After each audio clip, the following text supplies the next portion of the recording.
नमस्कार मंडळी. एक जुनी म्हण आहे, शत्रूचा शत्रू तो आपला मित्र. आपल्या पिकावरील आळ्या हे आपले शत्रू. या आळ्या खाणारे पक्षी हे आपले मित्र. मग आपल्या मित्रांना शेतात थांबण्यासाठी आपण हक्काची जागा दिली तर ते देखील आनंदाने आळ्या खाऊन आपली मदत करतील. त्यासाठी काय करायचं?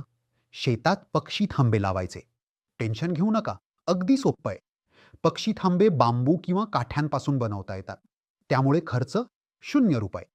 आणि कष्ट वाचवायचे असतील तर अगदी चिकट सापळ्याच्या काठ्यांनाही पक्षी थांबे लावू शकता. पक्षी थांबे कधी लावायचे? पुनर्लागवडीनंतर 8 ते 10 दिवसांनी. किती लावायचे? एकरी 20. कसे लावायचे? झिगझॅग पद्धतीने. आणि किती उंचीवर? पिकापासून 2 ते 3 फूट. मंडळी, पिकावर येणाऱ्या किडीविरुद्धची लढाई एकट्याने लढू नका. तुमच्या मित्रांची म्हणजे पक्ष्यांची मदत घ्या. पक्षी थांबे नक्की लावा.